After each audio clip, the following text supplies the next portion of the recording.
Welcome to Bisikan Bioskop Podcast. Halo semuanya, balik lagi sama gue sama Faza di Bisikan Bioskop. Nah, kali ini kita pengen bahas di episode 11 nih, ntar tayangnya udah di YouTube juga. Kita pengen bahas tentang dark comedy. Iya, atau judulnya kita kasih judul Hilarious but Serious. Itu gue lagi kasih lama, keren kan? Rhyme gitu. Rhyme. Oke, jelasin Zak, Hilarious but Serious itu apa nih maksudnya? Jadi ini kayak apa ya? Genrenya tuh komedi, tapi komedinya yang bukan serius komedi gitu, tapi ada ceritanya sama moralnya gitulah, kayak komedi yang tapi deep gitu deh pokoknya. Deep. Nah, oke. Kita seperti biasa kita top 5 lagi nih. Tapi ini campur ya, bukan kayak misalnya bukan kayak komedi drama doang atau misalnya komedi thriller. Ini banyak ada komedi action atau komedi drama atau ada komedi yang family gitu. Banyak lah kita sebutin. Yang penting ada ceritanya ya. Iya. Mau nyampur dari komedi sama komedinya dicampur sama genre apa, pokoknya nyampur supaya nggak sama semua. Iya. Mulai dari gue nih. Oke, langsung aja nih top 5 dari gue. Yang kelima dulu, yang paling bawah. Ini film Indonesia nih, judulnya Imperfect. Filmnya Ernest Prakasa. Ini bagus banget, Mas. mantap. Iya, ada di Netflix juga nih kalau buat nonton. Udah ada di Netflix, dan ini filmnya bagus banget. Komedinya dapet, moralnya juga tinggi, dan itu dapet banget sih. Moralnya dulu dong, ini cerita tentang apa? Ceritain dulu. Cerita itu tentang apa ya, kayak body shaming gitulah, sama stereotypes di Indonesia. Tahu kan kayak gimana misalnya kalau cewek harus gimana dan kayak harus cantik atau apanya gitulah, harus berat badan, kurus, dan apa ya, kesenjangannya tuh ada banget dari yang kayak cewek yang jelek gitu loh misalkan, sama yang sosialita dan cantik gitu, kelihatan banget di sini. Dan ini tuh film kayak mau ngerubah mindset orang-orang Indonesia di sini yang masih banyak banget yang kayak gitu, dan ini dirubah semua sih di film ini. Endingnya juga wow banget. Kayak endingnya tuh ceritanya ada kayak brand kosmetik gitu lah kalau nggak salah. Nah itu tuh kayak lagi bikin event gitu akhirnya, tapi yang dijadiin poster-poster dan segala macamnya itu cewek-cewek yang dari perkampungan gitu, yang jelek sama miskin. Jadi kayak ngubah pandangan kita banget tentang perempuan itu harus kayak gimana atau gimananya gitu lah. Jadi ini cerita misalnya cewek gendutnya itu tuh pengen apply a job atau apa nih ceritanya di sini? Iya, dia kayak... Atau emang di body shaming sama semua orang gitu?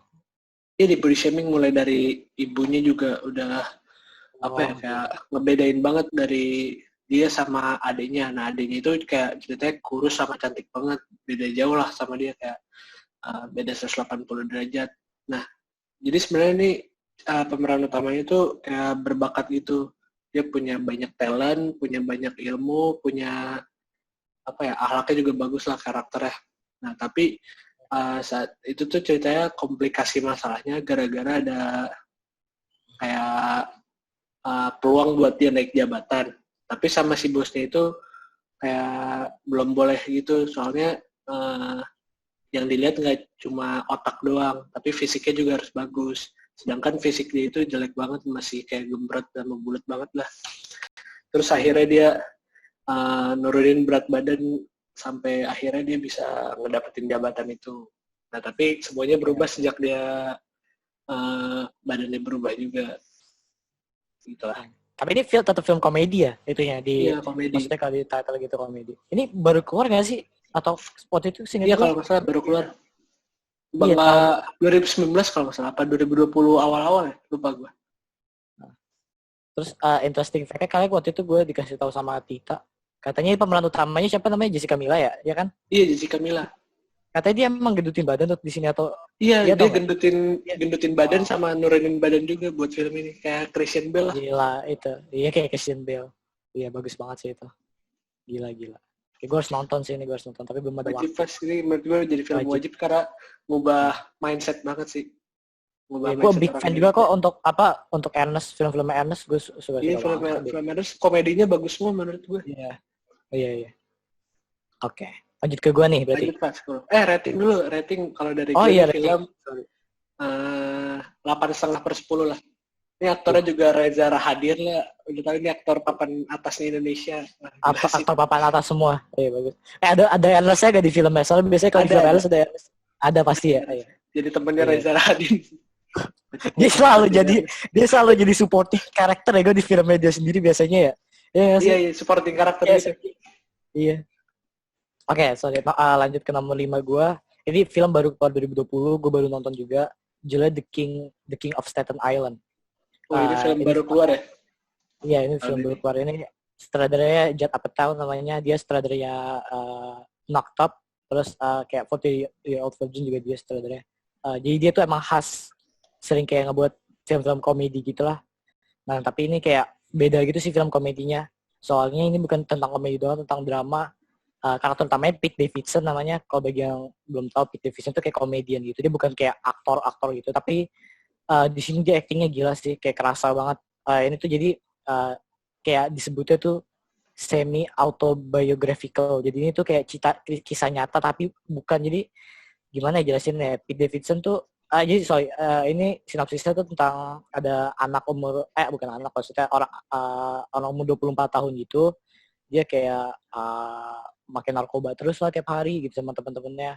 Terus dia tuh punya kayak penyakit apa gitu, gue lupa namanya, pokoknya penyakit gitulah. Terus ibunya tinggal sendirian, bapaknya tuh meninggal 17 tahun yang lalu dibilangnya. Bapaknya pemadam kebakaran meninggal gitu, lagi nyelamatin orang. Nah terus dia sejak itu kayak his whole life jadi fucked up gitulah. Gue mulai dari situ, dia dikeluar dari SMA gitu. Terus ini dia umur 24 tahun, dia nggak tahu mau ngapain, dan idenya dia tuh pengen ngebuat restoran tato. Jadi dia tuh pengen ngebuat restoran tapi ada orang yang nato di situ. Itu idenya dia, orang yang ceritanya. Jadi sambil makan sambil ditato gitu ya? Iya gitu-gitulah. Emang nggak jelas idenya gitu. Dia juga orangnya nggak jelas gitu. Tapi ini dramanya dapet banget. Dan ini tuh ceritanya tuh Pete Davidson orang aslinya nih, pemeran aslinya tuh ayahnya juga meninggal dulu pemadam kebakaran, meninggal pas 9/11 gitu. Nah, kan sekarang kan si Pete Davidson ini udah sukses kan jadi komedian gitu. Nah, ini katanya ceritanya tuh kalau misalnya dia nggak jadi komedian, gimana sih hidupnya kalau misalnya dia gagal jadi komedian gitu. Ini bukan kisah nyata sih dibilangnya, jadi ini kayak semi autobiographical. Ini gue suka banget sih, ini kayak film favorit gue tahun ini. Semua aspek dari film ini bagus, dari plotnya bagus banget.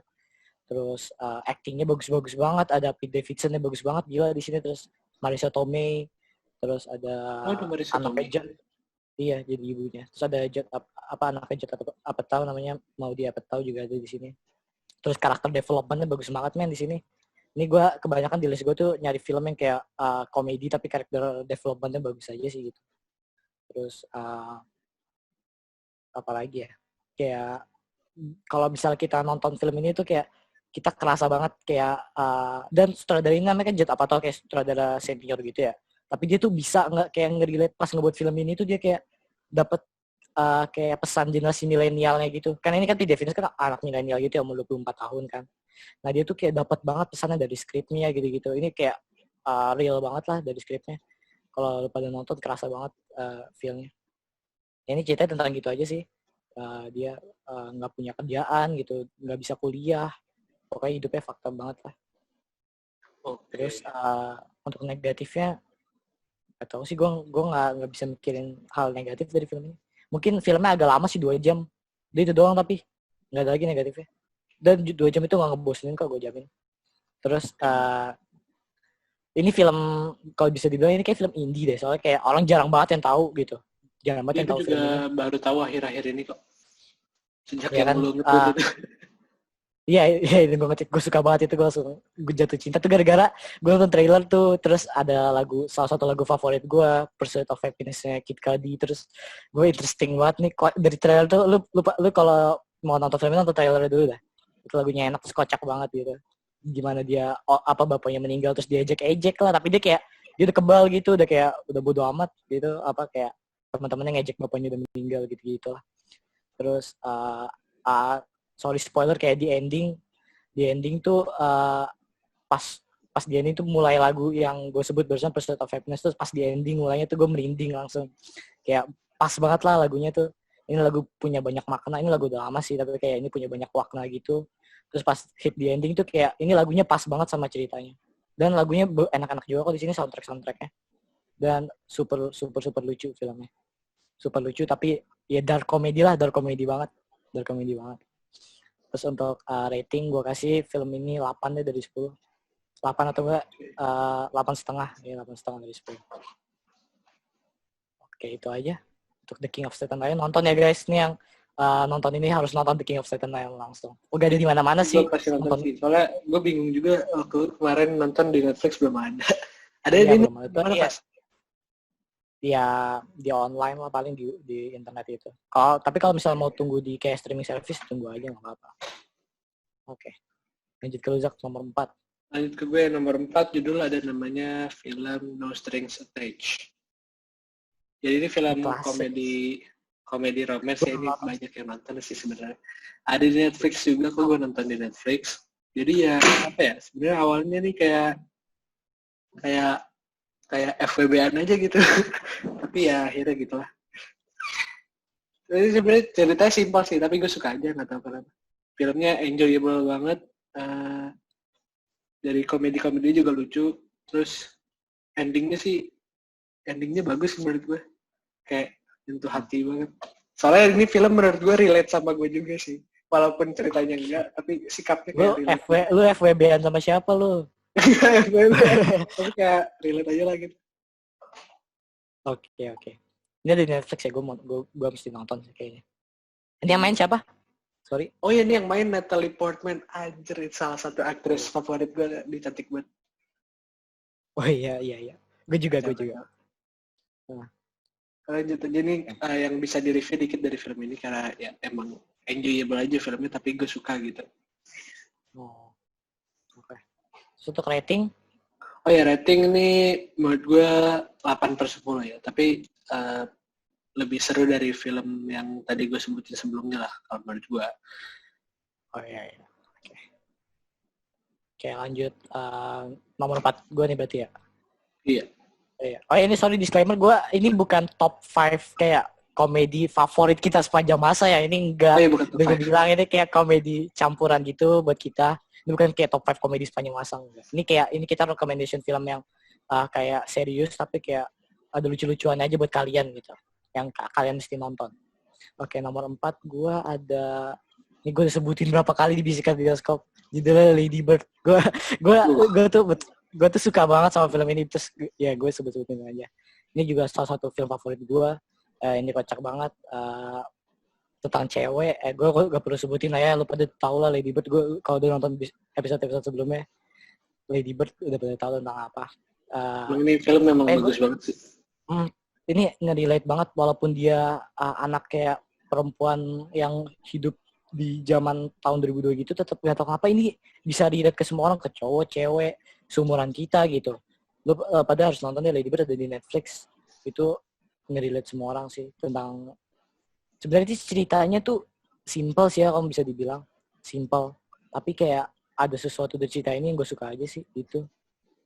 Dan dari kayak sinematografinya gue suka banget gitu, tone cerita. Iya, tone-nya enak banget sih, tone warnanya. Karakternya si Lady Bird-nya ini, dia tuh interesting banget. Kayak salah satu karakter film yang kayak unik gitu lah, dia punya itunya sendiri, jalannya sendiri gitu. Gimana sih dia pengen bisa populer di SMA gitu, terus gimana cara dia bisa kuliah gitu. Dan hidupnya tuh gak gampang banget lah, jadi dia tuh gak gampang banget. Gimana ketemu, dia nggak pernah bener ketemu cowok ya. Pertama cowok pertama ketemu gay, terus kedua fuckboy. Kasian banget aja hidupnya.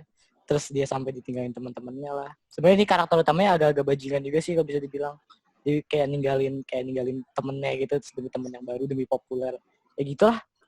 Kayak fakta-faktanya itu kayak kebanyakan anak SMA kayak gitu zaman sekarang. Terus dia kayak karakter utamanya kayak self-centered banget gak sih? Self-centered. Iya, self-centered banget. Iya, maksud gue itu. Tapi tenang aja, ada karakter development-nya kok ntar pas kalau lu pada nonton film ini. Dan ini film yang wajib banget lah untuk dinonton sama anak-anak generasi kita gini. Lady Bird juga film Greta Gerwig. Dinominasi Oscar juga BTW. Gue baru tahu kemarin. Indah banget lah. Actingnya bagus banget. Saoirse Ronan gila di sini. Ini natural banget lah. Emang dia kayak perfect banget untuk Lady Bird. Oke, untuk nilai Lady Bird, kayak di episode sebelumnya gue 9 tuh. Zaki sampai apa? Gue juga nonton kan, emang film bagus banget guys. Harus Iya, ini ditonton. klasik ini film. Oke, Tapi lanjut. kalau menurut gue film ini komedinya rada kurang sih, jadi nggak gue masukin. Iya, ini Masuk kayak honorable mention. iya ini di list gue nggak komedi yang nonjol banget kok. Ini kayak Iya, drama komedinya tapi nggak nonjol. iya drama tapi kayak ada sprinkle komedinya gitu. Jadi kayak Iya, sprinkle kayak kebanyakan sepercik gitu deh. iya kayak kalau drama kan kayak misalnya kalau pada nonton drama gitu kayak bosen atau apalah gitu. Dan ini kita ngasihnya tuh kayak yang drama nggak bosen ditonton gitu, ada itu-ituan komedinya juga. Iya. Dan karakternya relatable gitu. Udah itu aja. Oke, lanjut ke nomor 3, Zak. Nomor 3 gue judulnya Crazy Rich Asians. Oke. Ini drama Gue lagi. pengen kasih Drama gue pengen romance kasih gitu. pendapat ntar. Gue pengen kasih pendapat. Ya udah dulu Zak. Cerita tentang apa nih? Lu kasih tau dulu. Ya, ini ceritanya tentang orang Asia yang kaya banget anjing. Kacau Orang kayak Singapura. Iya, Orang Singapura ya? Iya. Cokin. Nah, apa ya, di film ini tuh juga karena ngambil culture Asia, jadi kayak bisa relate banget lah ke kita, kayak culture-nya kayak gimana, stereotype-nya kayak gimana, itu relate banget sama kita yang di Indonesia. Nah, apa ya, ini film ini juga nggak full drama-drama yang cheesy-cheesy gitu, tapi ada juga bagian-bagian komedi yang, apa ya, yang konyol lah istilahnya. Iya. Di sini ada aktornya ini juga siapa sih? Yang Chin Nam Sum. Yang di Endgame Siapa? jadi... Oh itu sih. Ya gue nggak tahu namanya tapi pokoknya dia Gue meme namanya lah. Chin Nam Sum dah anjing, pokoknya kocak banget. Dia meme dah. Dia pokoknya yang banyak Iya. di meme. Itu meme apa sih yang kayak ngeliat kertas kecil banget itu. Nah itu dia tuh. Nah, yang lu tau gak itu? Nah ya itu dia. dia ada di Hangover juga, jadi kayak Iya. kalau ada dia pasti vibes-nya lucu dah.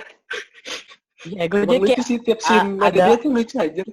ada kayak film-film komedi kayak gitu-gitu tuh ada dia gitu biasanya ya gak sih? Iya. Kayak gak ada karakter, maksudnya mereka tuh kayak gak mau nge-hire aktor Cina yang lucu lagi, udah dia aja gitu. Gue lupa namanya Nggak siapa ada sih, pilihan Pak? lain lagi anjing. Siapa Iya ya? gak ada pilihan lain, kayak udah dia aja. Ntar gue cari dulu ya, sorry. Ken Jeong namanya. Ken Jeong namanya. Oh iya, Ken Jeong ya? Ken Jeong. Mukanya kocak mesum banget sih. banget anjing. Iya. Iya dia aktor terkenal juga, lumayan sih, nggak Iya. terkenal sih dibilangnya, kayak kalau bisa lu film ada dia lagi. Dia sebenarnya ini sih, sebenarnya tuh stand up comedian. Iya Ken Jeong ini. komedian. Gue juga nonton stand up-nya dia tuh lucu banget sih.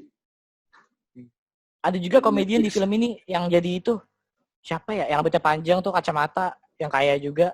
Bernard. Ingat gak sih lo? Oh, yang lupa gue. dia buat bachelor party di apa sih? Kayak Yang di kapal apa sih gitu itu? kan. Iya itu dia tuh. Nah dia tuh komedian juga. Gue sering kayak nonton film-film dia gitu. Oke. Terus apa ya?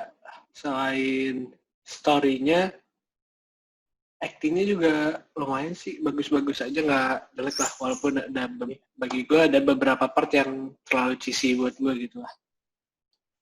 Iya. Tapi gue sering banget nonton film ini, udah countless times lah gue nonton film ini. Iya. Gue masih bingung representation Asia-nya tuh di mana ya? Kayak gimana ya? Gue susah jelasinnya.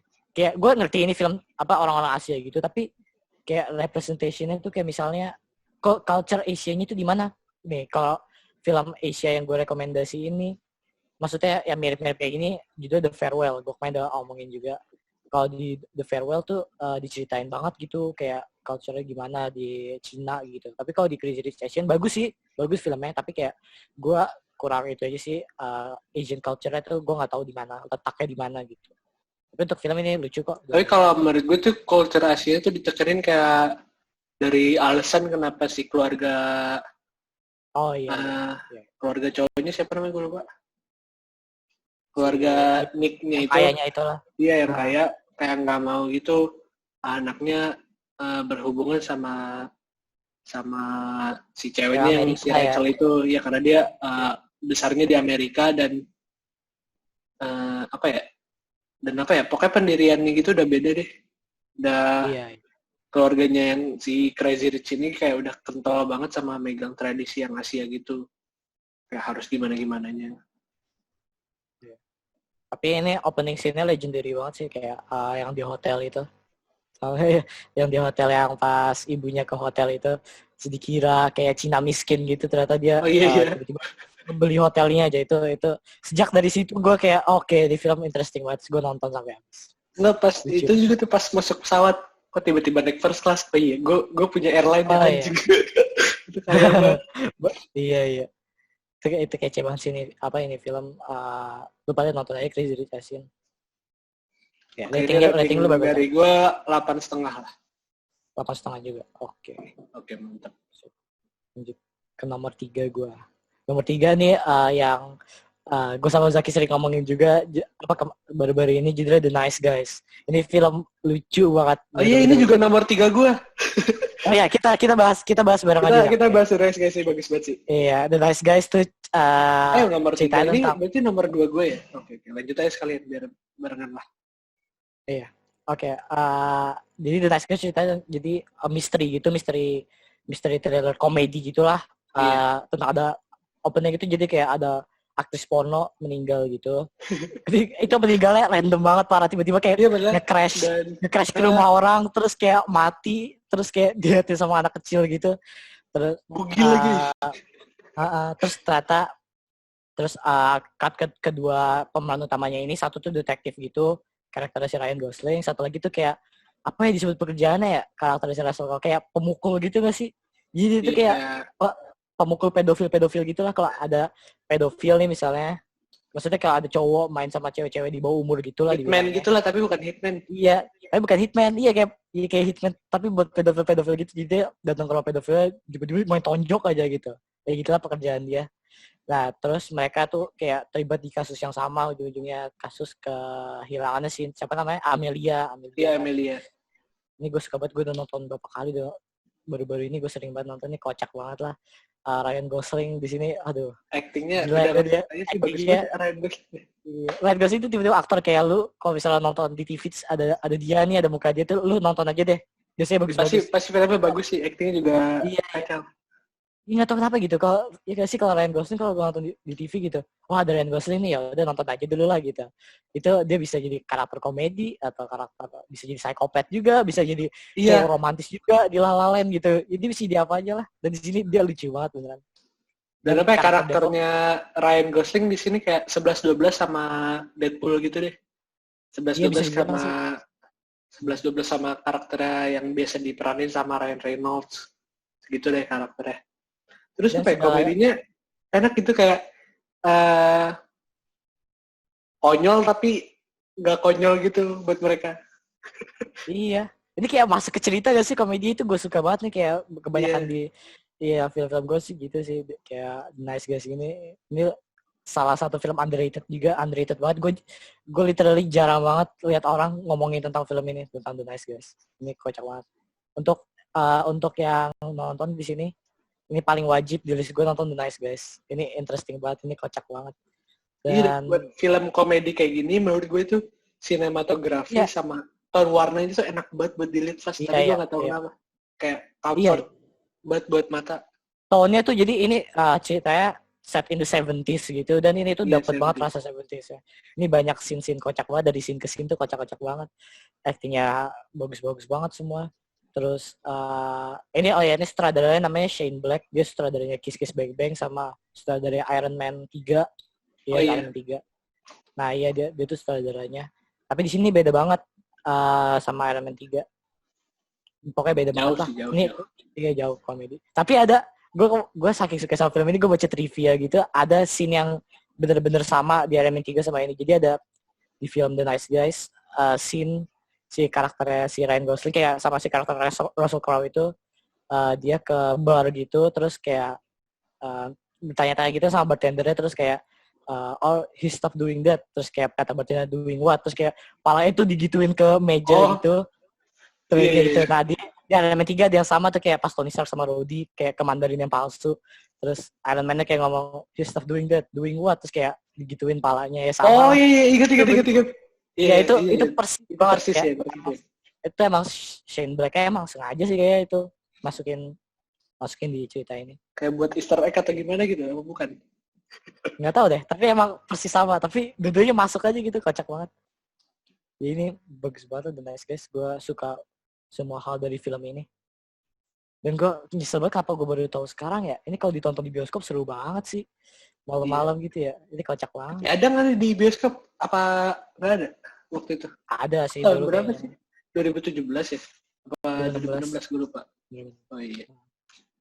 Nonton suka Ini ini gua- buat yang lagi bete ini cocok buat lu tonton karena ini filmnya menghibur banget sih. Gue aja kayak hampir nonton tiap hari sekarang, kayak rewatchable banget lah filmnya, nggak tahu kenapa. Iya, rewatchable. Kayak pengen nonton terus-terusan. Interesting banget. Setiap karakternya itu punya karakteristik masing-masing sih. Karakter development-nya juga bagus-bagus banget. Ini please nonton. Ini film salah satu. Oh iya, karakter development-nya kayak ada juga nih ceritanya tuh si karakter Ryan Gosling ini punya anak dan apa ya? Nah iya itu si Holly ya. Holly. Iya, ada family issues-nya gitu deh pokoknya, tapi tapi komedinya dapet. Kayak bisa Bapaknya itu ngejoksin. kayak si Ryan Gosling itu kayak bapak gak jelas gitu aja kayak.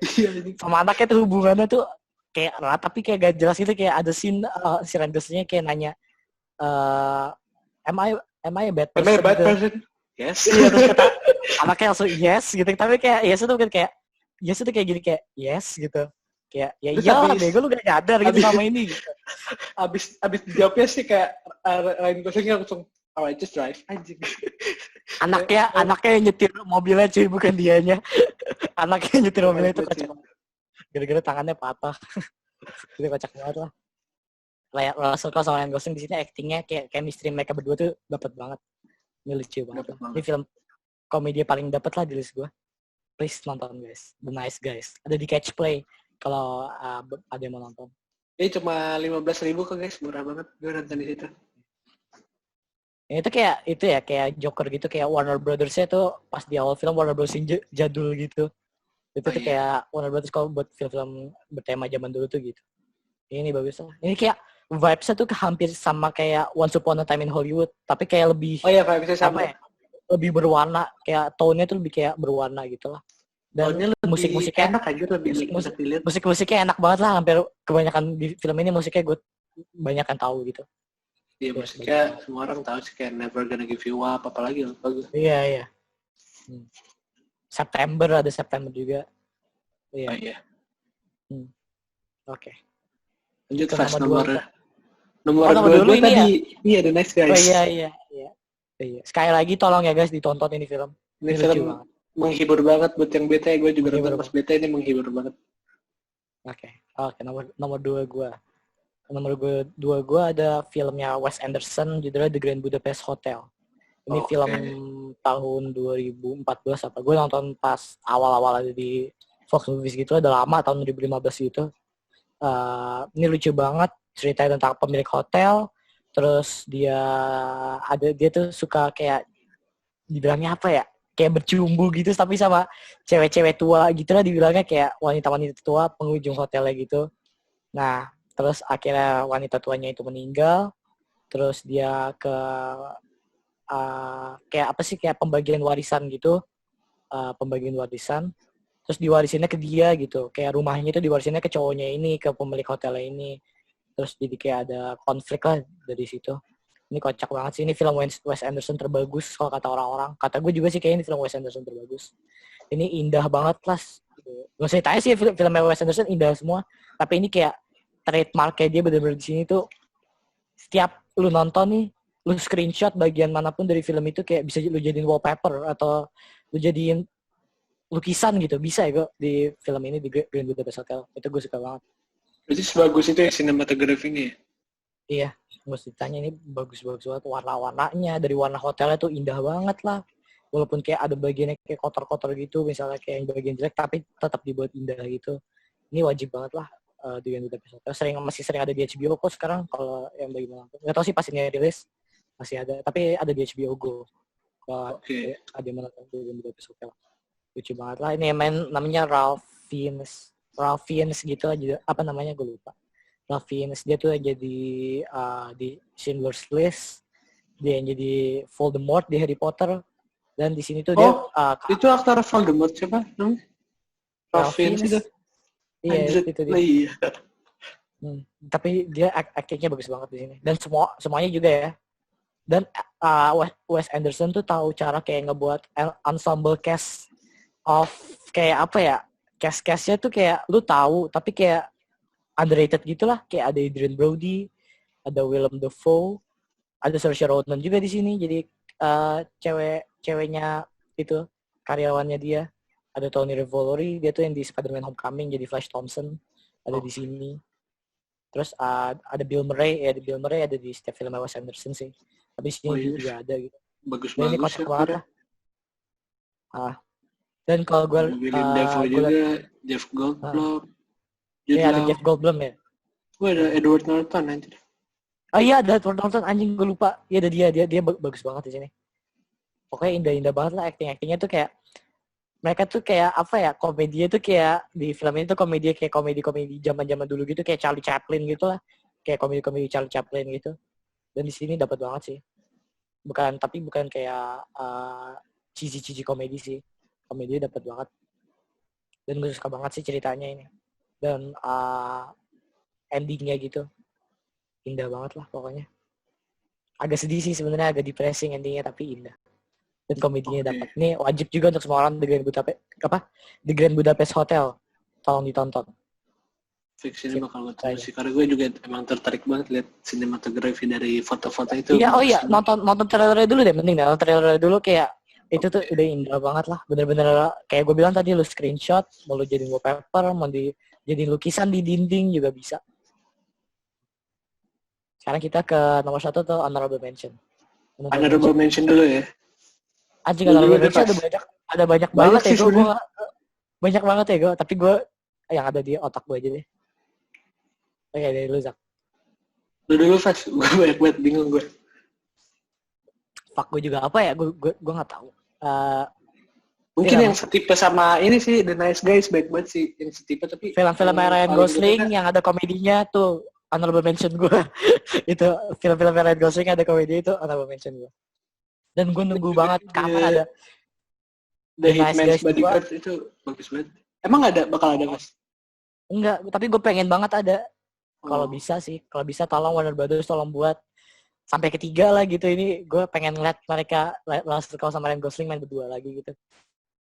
Oke, lanjut Zak, lu apa tadi? Tadi ada The Hitman's Bodyguard, itu setipe sih sama film yang tadi.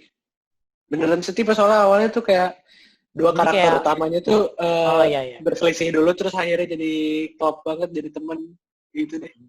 Itu disebutnya terus kayak apa ya? Backstory body cop gitu lah dibilangnya, body cop kayak di mana dua karakter utama tuh jadi kayak main karakter dan dia tuh nginvestigasi sesuatu. Kayak gitu lah. Iya gitu.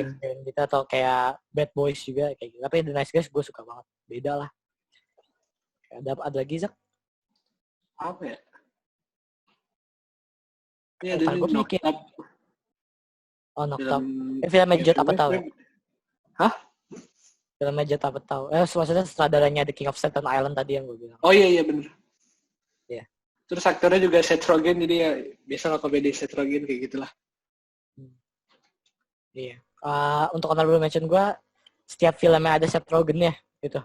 Terus ada setiap film yang ada Jim Carrey, setiap film yang ada Adam Sandler, setiap film yang ada ini. Nggak tahu sih, enggak sih Adam Sandler. Yang ada ini siapa sih? Jonah Hill. Oh iya, 21 Jump Street. 21 Jump Street honorable mention gue. 21 Jump Street, 22 Jump Street. Apa lagi ya? The Hangover juga, tapi kayak Hangover komedi doang sih. Iya. The Breakfast Club juga, The Breakfast Club. Iya, tapi dia lebih komedi juga sih. Terus apa lagi ya? Film-film klasik yang film-film SMA zaman dulu juga lucu-lucu kok, banyak kayak 10 Things I Hate About You, kalau yang pada belum nonton itu lucu, ada Heath Ledger. Bagus banget itu. Apa lagi ini ya? Juga nih sebenarnya film Marvel ada berapa yang kayak gini ya, yang tipe komedi yang sepercik gini kayak Ant-Man sama Guardians of the Galaxy. Ragnarok. Oh iya, Ragnarok juga tuh. Ya Ragnarok juga itu kayak komedi. Ragnarok lucu banget sih kayaknya. komedi drama, komedi adventure gitu lah. Iya, komedi Ragnarok adventure.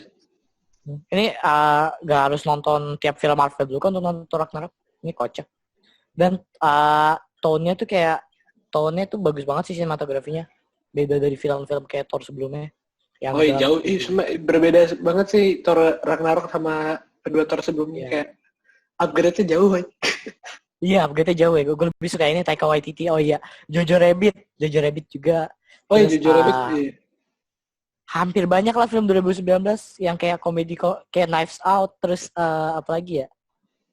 Marriage Story juga komedi kalau gue lihat. Maksudnya kalau di lihat genre lagi, tapi nggak begitu komedi sih. Tapi Marriage Story nonton aja lah di Netflix.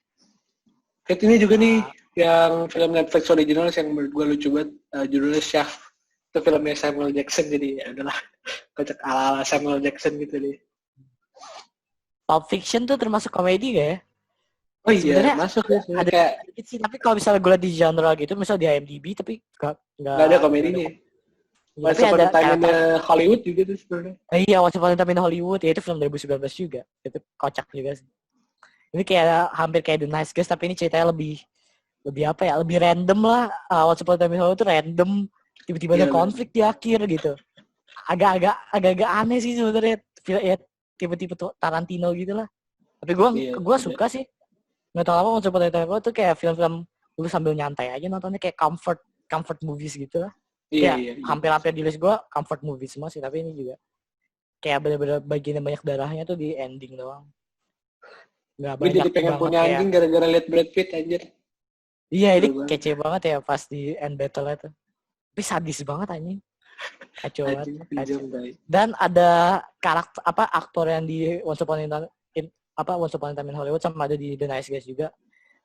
Dia tuh jadi kalau di Once Upon a Time in Hollywood dia jadi ceweknya Brad Pitt. Yang cewek hippie itu, Oh, iya. Nah, kalau di The Nice Guys tuh dia jadi Amelianya, jadi karakter utamanya, jadi mencari. Oke. Berarti lanjut nomor satu nih. Sebenarnya honorable mentions kita masih banyak sih, tapi kita nggak bisa sebut semuanya, soalnya kebanyakan lah. Iya, Oke, nomor 1 lu Zak, apa Zak? Nomor 1 gue judul filmnya ini Chef. Ini film gue tonton waktu SD nih, seru banget sih, filmnya Jon Favreau. Ada Robert Downey Jr. juga di sini, ada Scarlett Johansson yang jadi istrinya si Jon Favreau di sini. Lo udah nonton kan? Udah waktu SD juga kayaknya. Kayak kita nonton bareng deh waktu SD. Kita nonton bareng di rumah Ramzi bukan sih? Iya, kayak kalau nggak salah iya ya. Gue pokoknya inget gue nonton di rumah teman, terus rame-rame gitu. Iya, ini gue lupa. Komedinya juga komedi konyol gitu deh. Seru deh. Oke. Cerita tuh kayak chef gitu, tapi dia pengennya punya food truck karena kayak dia lebih bebas masaknya kayak gitu, bisa mengekspresikan kreativitas dia di food trucknya dia sendiri, dan akhirnya kayak ya dia punya restoran sendiri gitu deh, kayak sukses. Tapi ini komedinya sih enak banget dan adventure-nya juga dapat, dramanya dapat, dari drama dia sama keluarganya, sama anaknya, sama istrinya yang udah cerai, terakhirnya balik lagi di akhir itu. Itu emang seru banget. Ini salah satu film yang bakal gue rewatch kalau gue lagi bosan atau sedih sih ini. Soalnya emang menghibur banget. Oh ya guys, lu pada kalau mau nonton film ini tolong bawa sandwich ya, atau bawa makanan. Iya, emang lapar sih. Gue gak bisa nonton ini, kayak ada lagi lapar terus nonton ini anjing gitu. Makanannya enak-enak semua anjir kelihatannya di film ini. Sumpah, dia tuh kayak ngebuat sandwich kayak gold gitu, bener-bener kayak warnanya tuh kayak gold, terus kayak gila lah, gue pengen langsung makan, kita bisa nonton film ini. Kayak Jon Favreau bisa masak beneran ya, kayak dia punya acara sendiri di Netflix itu kayak khusus dia masak-masak, seinget gue. Tapi emang kelihatan bisa masak sih tuh orang. Iya, actingnya Jon Favreau bagus banget di sini, kayak beda lah dari kayak film-film yang lainnya dia gitu. Iya. Terus apa ya? Underrated banget. Ada Robert Downey Jr. juga di sini ya? Iya, ada Robert Downey Jr. jadi yang kalau nggak salah orang kayanya di situ lah emang kayak udah biasa lah Robert Downey Jr. jadi orang kaya. Iya. Itu venture si Jon Favreau sama anaknya itu menarik banget sih, konyol-konyol gitu. Jadi ajarin yang aneh-aneh. Iya, dia ngebuat food truck, kayak bisnis food truck mulai dari nol gitu lah, terus tiba-tiba jadi kayak ngetrend gitu di Twitter gitu lah ceritanya. Oh gitu lah. Udah lama sih gue nggak nonton, gue hampir lupa ceritanya gimana. Bener-bener kayak waktu SD gitu terakhir kali gue nonton. Gue harus nonton langsung, tapi gue harus siapin makanan dulu. Itu terakhir SMA sih gue abis rewatch lagi, udah lama tapi. Oke. Seru banget ini. Rating lu berapa Zak untuk Chef? 9. 9. Ini bagus banget mas gue. Nice. Oke. Oh iya tadi rating gue untuk Grand Budapest Hotel 9 juga. Gue lupa nyebut. Oke. Untuk nomor 1 gue nih film drama komedi tapi ini dark komedi banget. Judulnya Birdman. Ada Unexpected Virtue of Ignorance judulnya.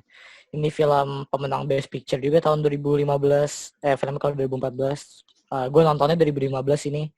Pokoknya dulu pas zaman-zaman gue tuh Oscar Academy Award gue pertama kali nonton tuh waktu SD. Gue waktu kelas 2015 tuh berarti gue kelas berapa ya? Kelas 5 lah. Gitu. Iya kelas 5 atau 6 gitu. Itu pertama kali gue bener-bener cinta sama film. Gue nonton Academy Award. Terus pas zaman Academy Award itu kayak Birdman dinominasi, Grand Budapest Hotel dinominasi, dan Whiplash juga. Dan itu tuh lagi pada kayak sering banget di TV gitu. Dan gue nonton ulang terus tiap hari gitu. Dan Gone Girl juga keluar tahun 2014. Terus Birdman nih paling interesting banget ceritanya tuh tentang aktor gitu, aktor kayak udah gak pernah di casting lagi sekarang di film gitu. Dia kayak dan aktor akhirnya di dia 90s. punya dia bikin kayak teater gitu ya. Iya, dan dia bikin teater gitu, dia sutradarain. Tapi kayak dia tuh kayak punya kepribadian ganda gitu lah dibilangnya. Dan dia tuh kayak ada satu kepribadian kayak meyakinkan dia tuh kayak dia tuh nggak bisa sebenarnya buat buat cerita gitu, buat story untuk teater gitu, nggak interesting lah gitu. Dan ini tuh sepanjang film cerita tentang kayak latihan teaternya, terus kayak apa sih dibilangnya kayak preview teater, preview sampai di ending tuh pas bener-bener itunya pas ditonton sama orang-orang gitu cerita teaternya. Ini interesting banget sih, dan ini filmnya one shot gitu. Iya ini banyak bener-bener banget one shot, jadi kayak bagus banget deh sinematografi. Emang one shot kayak yang ngikutin aja gitu, nggak ada cut di film ini ceritanya. Tapi bukan kayak one shot kayak ngikutin orangnya terus, tapi kayak ini tuh tetap misalnya ada cutnya sih kalau nggak salah gue lihat, nggak full bisa, one shot gitu. Jadi gini nih, misalnya kita lagi di sini nih sekarang nih kayak di maksudnya di kayak gini lagi di sekarang gini, pas lagi ini tiba-tiba dia ke tembok, terus pas di sini kita lagi tiba-tiba ada di hari esoknya, lagi itu maksudnya. Tapi tetap one shot. Ini sinematografinya bagus banget men, indah banget. Ya one shot, tapi bukan gara-gara one shot doang, bukan gimmick, tapi kayak abang indah banget lah sinematografinya, tone teaternya gitu dibuat jadi interesting lah. Nggak kaget lah kalau misalnya masuk nominasi Best Picture ya. Iya. Dan menang Best Picture. Menang dia, iya. Ini sutradaranya namanya Alejandro Ginaritu, dia sutradara dari dia yang nge-sutradarain Revenant juga, itu bagus banget Revenant aja. Iya. Sinematografi Revenant juga sama kayak Birdman. Kayak sinematografi sama deh. Director of photography sama ini. Sinematografi Revenant juga banyak one shot gitu ya. Banyak banget. Iya. Tapi kalau Birdman bener-bener one shot gitu, katanya hampir gak kelihatan gitu. Iya, hampir kelihatan. Soalnya gue juga jadi sebenarnya pas nonton gue rada bingung sih nih, kayak tiba-tiba kemananya gitu. Iya. Tapi tetap ngikutin, ada beberapa yang ngikutin orangnya terus kan kayak. Ini tuh jadi di karakter utama itu karakter si Michael Keaton ya, itu namanya si Regan Thompson. Tapi kayak banyak kayak ngikutin karakter lain kayak anaknya yang jadi Emma Stone. Ini aktornya bagus-bagus banget di sini, bener-bener gak ada yang jelek. Ini bagus-bagus banget. Emma Stone, terus ada Edward Norton, dia jadi kayak aktor douchebag gitu. Terus ada Naomi Watts, terus ada Zack siapa tuh gue lupa namanya yang di The Hangover juga ada di sini. Terus siapa lagi ya? Pokoknya banyak lah aktor di sini. Interesting banget ceritanya. Terus dia suka buat khayalan-khayalan gitulah. Tiba-tiba ada Birdman-nya tuh kayak tiba-tiba di sampingnya gitu.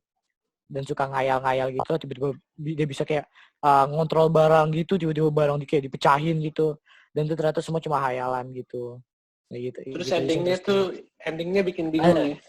Endingnya bikin bingung. Gue diserahin ke kita gitu. Iya, jadi sutradaranya dia bilang gini, katanya endingnya tuh kita aja yang decide gitu, maunya gimana, mau entah dia. Pokoknya gitulah, gue gak mau ngasih tahu pada endingnya. Ini ada di Netflix, tolong ditonton, Birdman.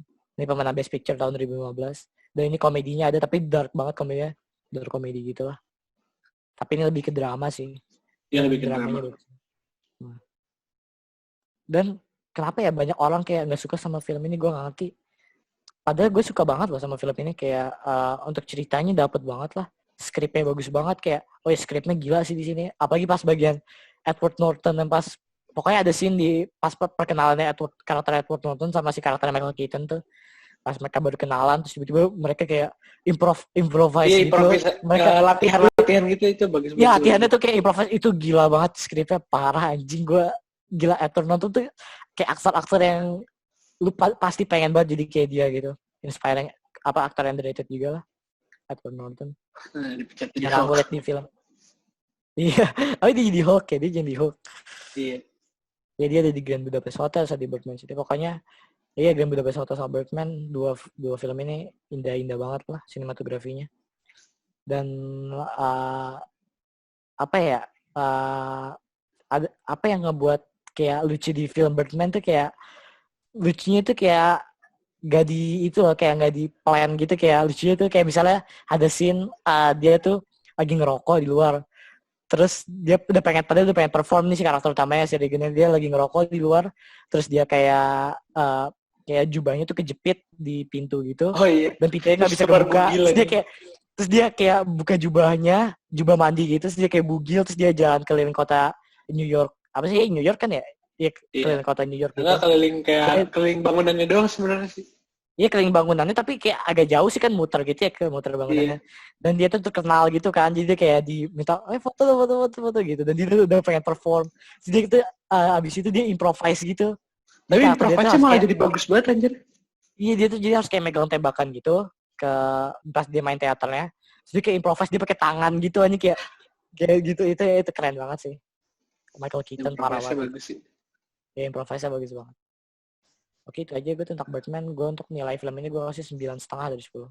Ini rekomendasi. Ini filmnya nggak ngebosenin kok. Kalau gue 8,5 sih buat film ini. Oke. Bagus juga tuh. Iya, dari segi semuanya bagus sih bagi gue. Maksudnya flawless lah, dibilang kayak flawless gitu bagi gue, kayak dari art direction-nya bagus, set-nya bagus, sinematografi bagus, script bagus, acting bagus gitu. Nggak ada misalnya dari film ini. Dan gue pengen nonton ulang kalau bisa.